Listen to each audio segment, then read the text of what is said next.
Mon assistant qui est à Kinshasa, il s'appelle Christian. Il peut peut-être me suivre maintenant. Tout le monde le connaît à Kinshasa. Christian, j'arrive chez lui à la maison et je vois sa belle-sœur qui est enceinte. Je lui pose la question.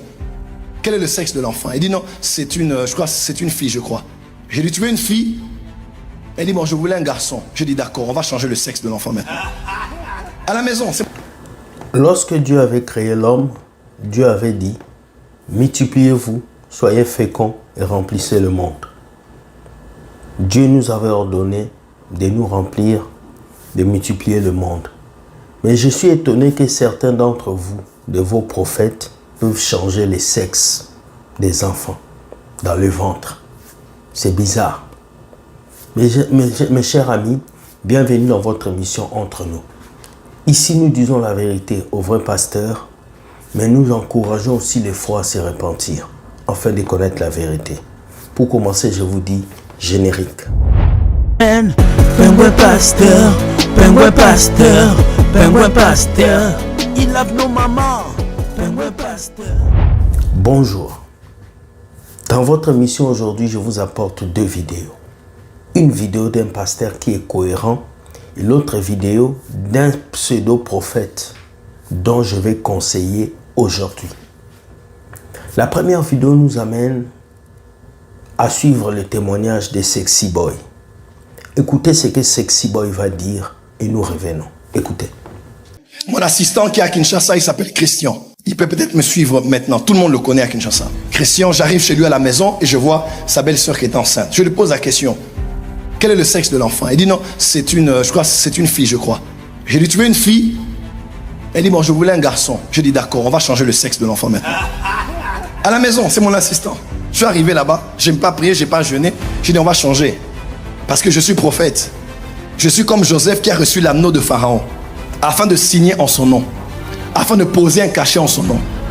L'homme de Dieu ne marche pas qu'avec le ainsi dit l'Éternel, mais il marche aussi avec un sinon à ma parole. Élie a dit sinon à ma parole. Donc un prophète n'a pas forcément besoin d'aller prier pour déclarer.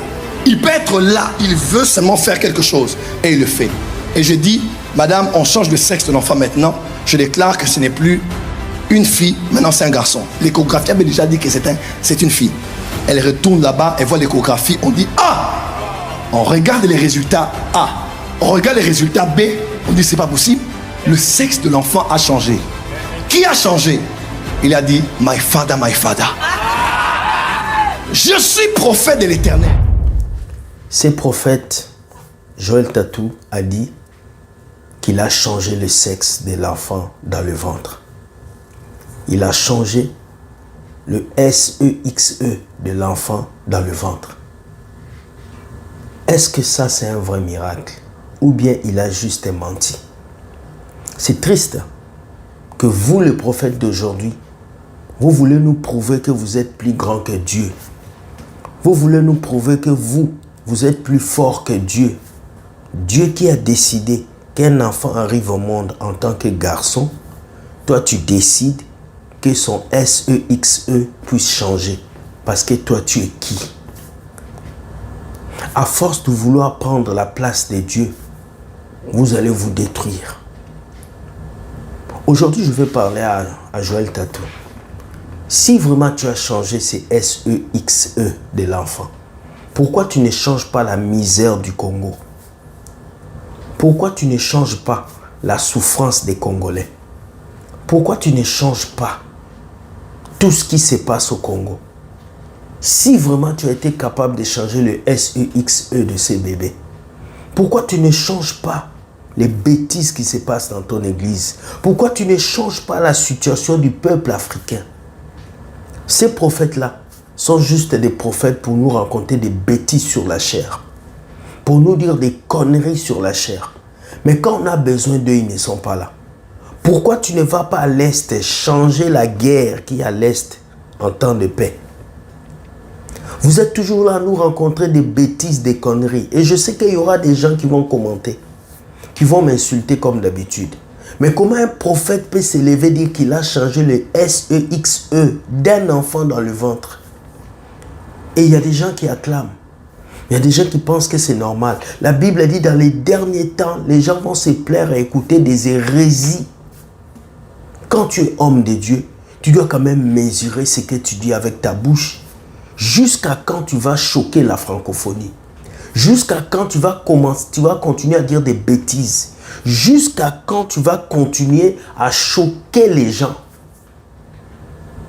Mon cher sexy boy, nous grandissons. Nous prenons de l'âge. À un certain moment, il faut arrêter les n'importe quoi. À un certain moment, il faut commencer à servir Dieu dans la vérité. Je ne te juge pas, mais pour moi, je trouve ces propos très choquants et je trouve ces propos très insultants envers Dieu. C'est comme si tu veux corriger Dieu. Quelle est la différence entre toi qui change le SEXE de l'enfant et quelqu'un qui s'éclaircit la peau?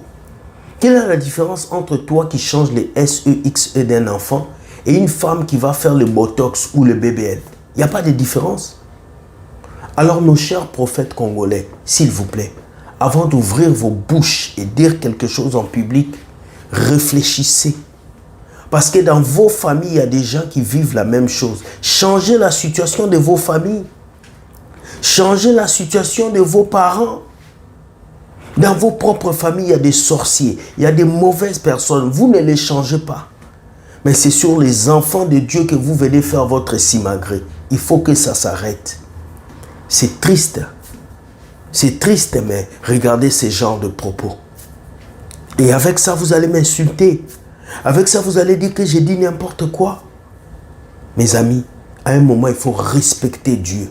Il faut respecter la création de Dieu. Il faut respecter la créature de Dieu. En tout cas, mon cher sexy boy, tu dois te repentir. Tu dois être un vrai prophète authentique qui nous parle de la gloire de Dieu. Sur cette vidéo, je ne vais pas être trop dur avec toi, je vais être clément pour te donner les bénéfices de toutes. Mais s'il te plaît, si tu as changé le SEIX de cet enfant, change aussi la situation du Congo. Change aussi la guerre du Congo. Change aussi la souffrance du Congo en bonheur. C'est triste. Deuxième vidéo. Ce pasteur nous explique la réalité de l'attaque du diable dans l'église. Écoutez ce qu'il va nous dire. Écoutez. L'église. La grande attaque du diable sur l'église. Vous comprenez? La grande attaque du diable sur l'église n'est pas que le pasteur a attrapé les mbassous. Non. Mais c'est le pasteur a ouvert la Bible et il ne nous a pas prêché l'évangile. C'est scandaleux. C'est une attaque monumentale sur l'église. Le pasteur est monté sur la chair. Il a ouvert la Bible et il ne nous a pas présenté Christ crucifié. C'est ça le désastre. Et c'est pourquoi je prie et je pleure, Seigneur, s'il te plaît, garde-moi de cette tentation-là. Parce que l'apôtre Paul a dit, je n'ai pas voulu savoir autre chose parmi vous, sinon Christ et Christ crucifié. Ça veut dire quoi? Ça veut dire que l'église est église lorsque elle comprend l'évangile, intériorise l'évangile et exprime l'évangile. C'est là que l'église est église. Ce n'est pas que je n'avais pas d'enfant, j'en ai eu. C'est une bonne chose. Je n'avais pas du travail, j'en ai eu un. J'en ai trouvé un. C'est une bonne chose. J'étais célibataire, j'ai trouvé un conjoint, une conjointe. C'est une bonne chose. J'étais malade, tout le temps dans les hôpitaux. Mais quand on a prié pour moi, c'est une bonne chose. Mais cela ne peut jamais vous satisfaire ni glorifier Dieu. C'est pourquoi nous disons que l'heure qu'il est, c'est l'heure de l'évangile. Christ crucifié, l'évangile pour la vie. Ce n'est pas seulement pour aller au ciel, pour avoir le pardon des péchés. Parce que parfois, lorsqu'on cherche le pardon du péché, on le cherche pourquoi? Ben, on le cherche parce que on croit que si je ne suis pas béni, c'est à cause des péchés. Et si Dieu me pardonne mes péchés, je vais être béni. C'est-à-dire, je vais recevoir de l'argent, je vais prospérer dans ce que je fais, je vais. Donc, du coup, ça devient une forme d'escroquerie. Tu es en train d'escroquer Dieu son pardon, mais pour un autre objectif. Et pourtant, le pardon qu'il nous a accordé, c'est pour que nous puissions nous réconcilier avec lui, que nous puissions l'aimer, et bien plus, nous puissions, selon ce texte de 1 Corinthiens chapitre 1 et chapitre 2, nous puissions manifester Christ dans notre environnement, dans notre vie de tous les jours, dans le foyer, dans la famille, partout où que tu sois, que tu puisses manifester. Vous avez écouté. L'attaque du diable dans l'église n'est pas de faire tomber les pasteurs. L'attaque du diable dans l'église n'est pas que l'église n'a plus d'adresse. L'attaque du diable dans l'église, c'est de pousser les pasteurs à vous prêcher un autre message que le message du Christ. L'attaque du diable dans l'église, c'est que le pasteur puisse introduire des fausses doctrines. Et c'est ce que nous voyons aujourd'hui.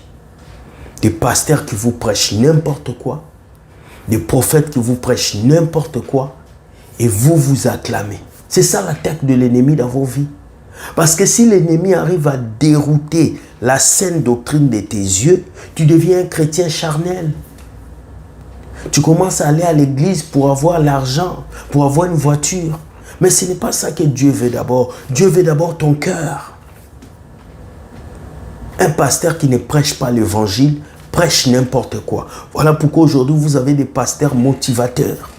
Des pasteurs qui sont excellents dans le mariage. Des pasteurs qui sont excellents dans les finances. Mais qui vous a appelé pour parler des finances?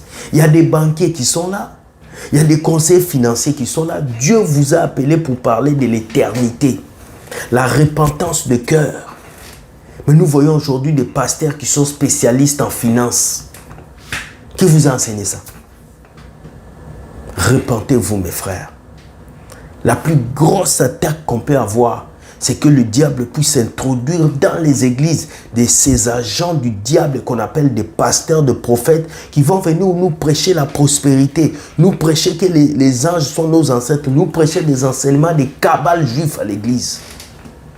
Et nous devons nous lever contre ça. Le seul message qui doit être prêché à l'église, c'est le message de Jésus. La repentance, la foi. C'est triste. Mes amis, dites-moi ce que vous pensez de ces deux vidéos. Et s'il vous plaît, likez et partagez. Et sachez que Dieu gagne toujours. Merci, bonne journée et bye bye. Ciao.